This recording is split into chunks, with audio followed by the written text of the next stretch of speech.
me and Papa were doing fish stuff. And I'm gonna go fish with my Papa. Okay, bye bye. All right.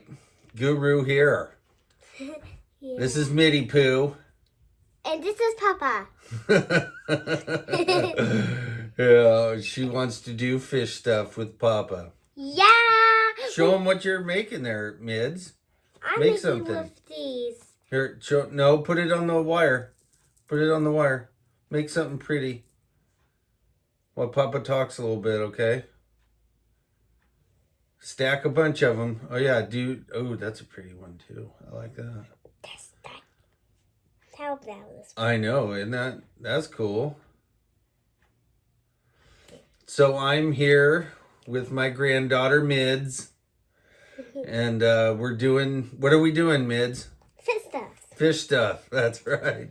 We're doing fish stuff. And what time is it? It is 4:45 Friday night. That is January, December 27th, 2024. Few days left in the year. But yeah, man, we're making fish stuff. I've been doing all kinds of fish stuff, but my little sweetness here wanted to do some fish stuff with her Papa, and I was gonna, obviously, if you don't know by now, everything's blown out on the North Coast. I mean, it's blown. But oh, that's pretty. Good job, Mids. Yeah. Boo.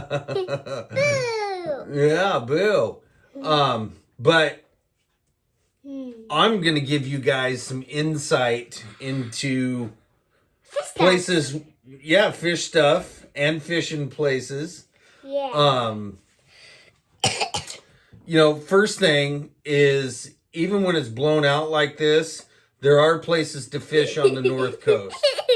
Come on, Mids. There are places you can fish on the North Coast. But you got to know where. And close to 40 years of steelheading, I'm going to share those with you where they are, because everybody should know this. It definitely, for me, I'm just going to wait it out. I'll let you guys wake up at 4 o'clock in the morning to get to the spots. But everything actually is dropping a little. If you've called since Wednesday night, Thursday night was probably the bulk. But everything has been dropping a little. Even the North Fork, it was up around 90 inches this morning. That's North Fork, Nehalem. This morning it was around 70 inches-ish. And it's still dropping, and they're not going to get near as much rain. So, first and foremost, there's 4 major, fishing places on the North Coast if you want to go in weather like this. The first 2 are Big and Nat Creek. That's Big and Nat Creek. Now, those places are definitely, when everything else is blown out, they're going to be fishable. No shit. In fact, you need rain like this to bring those fish in. Now, there's plenty of steelhead getting back to Big and Nat Creek. Be careful with both of those. There's lots of private land around them, but there are spots up by the hatchery that anybody can go fish, especially on Big Creek up by the hatchery up there. And then there's another spot on Big Creek down, there's a city park right there, just above the bridge on Highway 30, where you can go down, and there's some spots down in there you can fish. That are pretty good, but it's mostly private, both of those 2 places. Nat Creek's up by the hatchery. Nice, Mids. Look at that. Good job. The other 2, actually, there's another one in there, the North Fork Claskenai, just below the hatchery there is another spot that you can go fish. It cleans out really fast. I mean, really fast. And then after that, it's the North Fork, Nehalem, and then Nicanicum. Both of those places, you know, they clean out fast. Now, with the North Fork going from 90 to 70, it's on the drop. It's going to be bringing in fish. Maybe by tomorrow afternoon, if we don't get a lot of rain. I think I looked, they were expecting another inch or so overnight. But with it dropping, maybe it won't be so much. They got almost 4 inches. I think, what was it, Wednesday into Thursday? I mean, it was just crazy. But same with Nicanicum. You know, it cleans out really, really fast.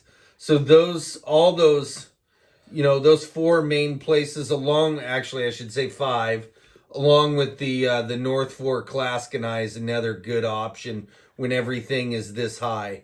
There's a handful of feeder creeks that you can go fish. One place, if you're in the Tillamook area, you can go fish the Little North Fork, not the North Fork, the Little North Fork. The Little North Fork is that small river that dumps into the main Wilson River right there at Mills Bridge. You can look across and see it dumping in.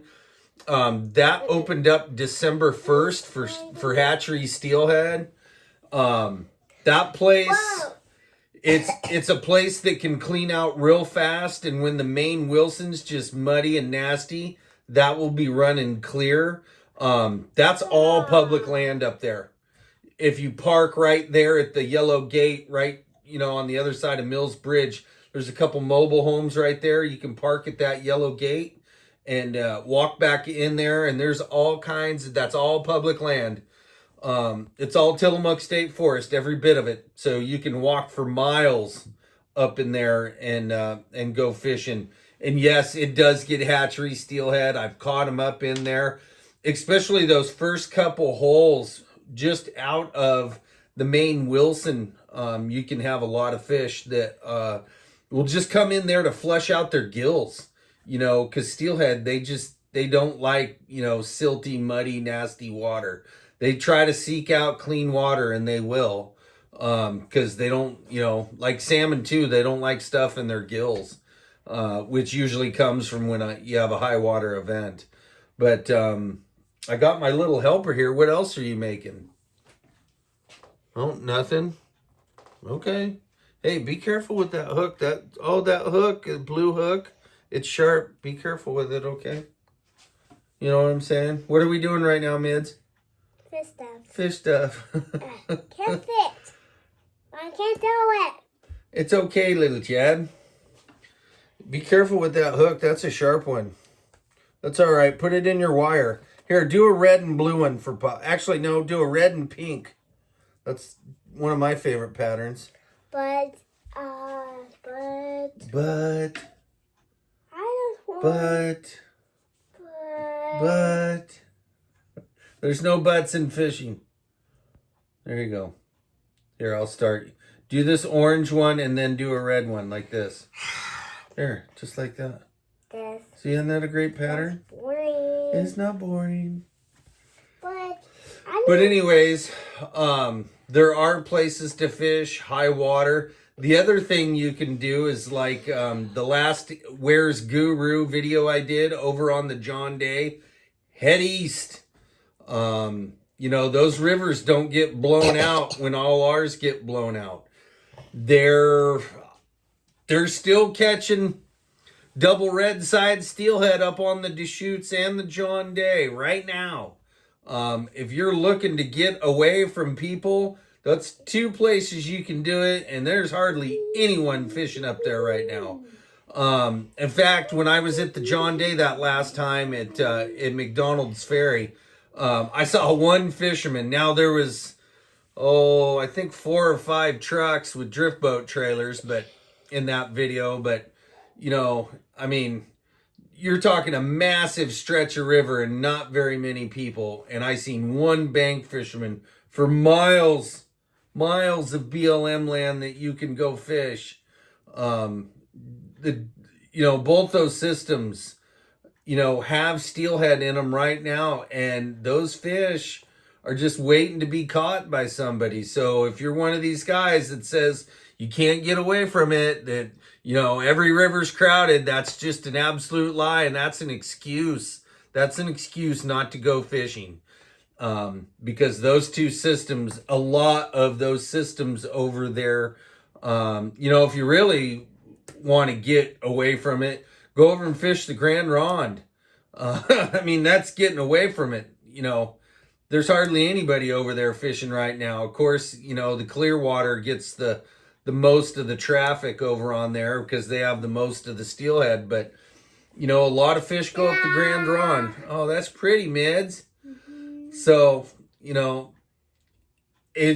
can get away from it. Don't think that you can't. Just because, the days of you go down to the river and you have a whole river all to yourself, those days are over. They don't exist. We've put 3.9 million people in this state since 2000. All of us are going to have to learn how to share. There's a lot more people that are interested in steelhead fishing. I can say personally that, growing up in the 80s and, early 90s when I was doing most of my early steelhead fishing, all those places now got a whole lot more people. And the other thing is there's a whole lot less fish.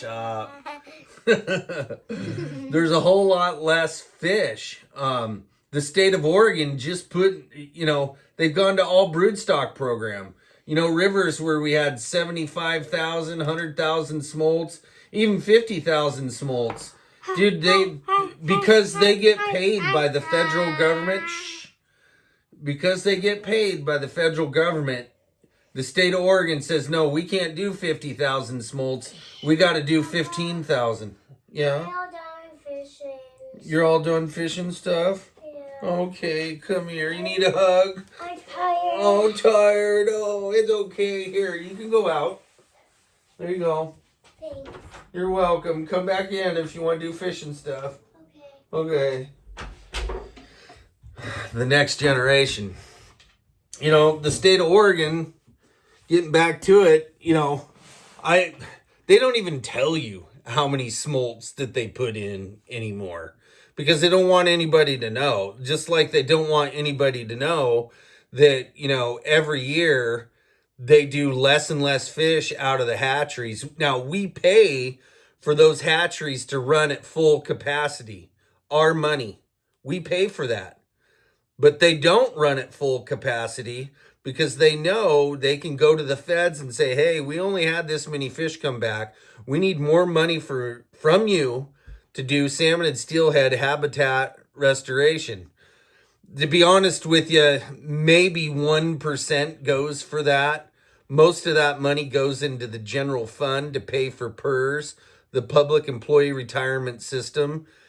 60 cents of every dollar that the state takes in pays just for PERS. That leaves only 40 cents to pay for everything else. Keep that in mind.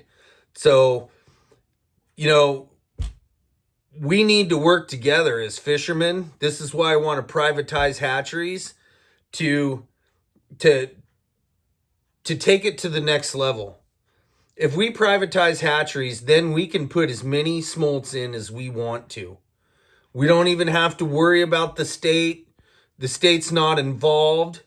All they care about is getting their money. They don't care about salmon and steelhead coming back. They care about getting their money and their PERS pension. You have to remember that those employees pay zero into their pension. They pay not $1. Me and you pay for that. So after 20 years of working, they know they can quit that job, be fully vested. Now, they get their equal paycheck for the rest of their life. So you only got to work 20 years, and then for the rest of your life, you get your money. And they know they don't have to come up with any results. That's just the bottom line. And so that's why we as fishermen from all walks of life, this lack of fish can solely be laid at the Oregon Department of Failure and Waste. They did this. We just want more fish because there's more people, obviously. Everybody's feeling the pain. Everybody's feeling the strain. But the only way forward is if we work together. That's the only way we're going to fix this. The state is never going to fix this. They don't want to fix it. It's never going to happen.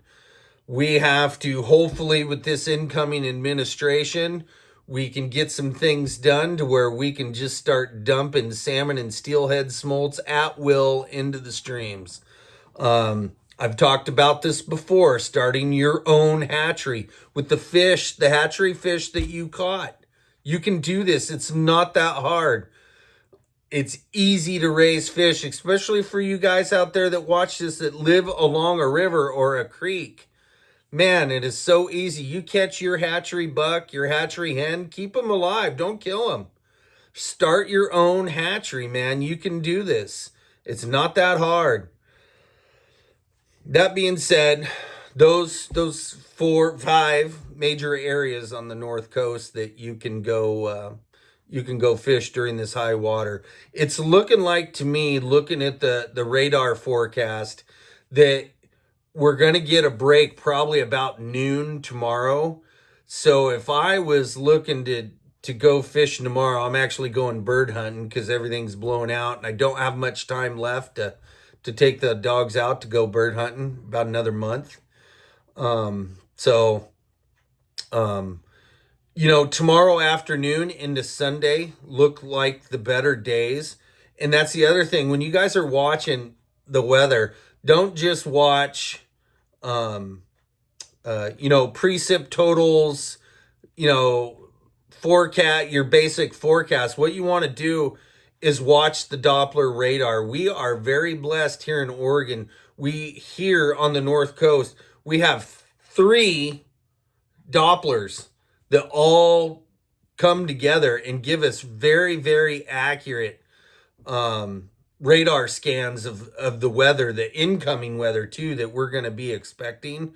Not a lot of places have that. So it's about 80% correct. So it's very accurate. Pay attention to that radar, and you can find little windows and little pockets that you can go into to go fishing. There is going to be some fishing this weekend. Definitely on the North Coast. It might be you only get 4 or 5 hours to fish. It might not be at the crack of dawn, might be later in the afternoon, but there are going to be some stuff. So North Fork, Nehalem, Nicanicum, North Fork, Claskenai, most importantly, Big and Nat Creek. Those 2 are the money winners when it's like this. The other thing you can do with a weekend like this is go, because there's not going to be a lot of people out, is you can go check out fishing spots. Now, everything might be blown out, but if you wanted to go and just do recon missions, if there's a favorite river you've been wanting to look at, this is the time to do it when everything's blown out and people can't fish, where you can go find that boat ramp. You can go find that trail. You can start looking for different things out there, that you can go fish. And, that mantra that I have, get out there and be fucking wild. This is the time to do it. Not a lot of people are going to be fishing out there this weekend. So you might, if there's a favorite place you've been wanting to go check out, this is a good weekend to do it. Especially if you want to spend time with the wife or the girlfriend, go get you a hotel room on the coast. Spend a few hours and, out looking around and stuff, driving around. You don't have to get out and fish. Just go look. That's how all these places are found. You got to get out and go look. For those of you who want to brave going over to Central Oregon to go fishing, there's a lot of good fishing over in Central Oregon right now. The John Day, the Deschutes. If you want to get away from it, you can get away from it. Trust me. There's miles of that river. You will not see another fisherman. In fact, I can guarantee you could go to tomorrow on Saturday, go up and park on the Deschutes, and you might see 2 fishermen on that river for the first 8 miles, maybe 2. And there are steelheads swimming around in that water right now, just waiting to be caught. But if you're not out there getting wild, you ain't gonna catch them. One other thing, something I've been working on, because I always like to end with some tackle. I've been working on something. I don't know exactly how it's gonna turn out, but I've been working on something where, as a guy who pours a lot of soft plastics, I see a lot of soft plastics, on the banks, on the rivers, and shit like that. I know all that vinyl plastisol is not good for the environment. It's not good at all. Lots of people, or lots of critters, I should say, they might decide they want to eat that plastic, and, it's kind of been bugging me. Because, I'm a conservative, Second Amendment loving, crazy ass Oregon bastard. Just like my dad, my grandpa, and my great grandfather, who sailed here in 1863 from Sweden to help settle Oregon. Just crazy. But I am crazy about, helping the environment when we can. Stop using all these plastics and stuff. As grateful as I am for soft plastics and what they do for fishing, I've been wanting to come up with something a little different. So I'm working on some stuff, and I'm going to give you guys just a little insight. Mids, is that you? Yeah. Hold on, it's my granddaughter. Hold on, Mids. Look at that. Look at that right there. It's just got a little pink to it. Here, let Mid poo in. Hold on. Here, come on. You coming in? Yeah. All right. Well, Nanny sent me now to do fish all with you. Oh, well, that's good. All right. All right, we'll sit there. Mids, do you want to try one of these? Yeah. Here, hold on. Hold on. Eat that one. Eat that one. Is that good? Yeah. Oh, is that good? Oh, look at that one. Isn't that pretty? Mm. Yeah. No, I'm not eating vinyl plastisol. These little pink ones are good, too. Look at that sucker. Look how spongy. Yeah, so See how, yeah, look at that. See how that's nice and solid and tough? Look at that right there. Look at that color that's in there, too. So, something I've been working on. Something I've almost... I know it's good. I almost got it perfected. I did the pink and then some oranges, and just sticking with the basic colors right now, but this is a 100% biodegradable egg. We can eat these, obviously, but in the next video I do, I'm going to teach you guys how I make these. And they're simple. They're easy to do. Anybody can make them. I actually use so this is a 19 millimeter egg mold that I have. One of my aluminum egg molds that I did. And I'm going to show you guys how to make these. This is going to blow your mind. You're going to be... And dude, when I say so here, there's just a few of them in there. These things right here. It's so yummy. It is. They're good to eat, man. And I can only imagine that fish are gonna love these. They're just absolutely gonna love them. Because the cool thing when I found out about making these is you can add during the process. Now these I didn't add any, scent to. But man, you can add anything you want to them. And there's, this is gonna blow everybody's steelhead season apart. So next video, probably do that. When should we do this? Today's the 27th. So let's try to do it before the new year, huh?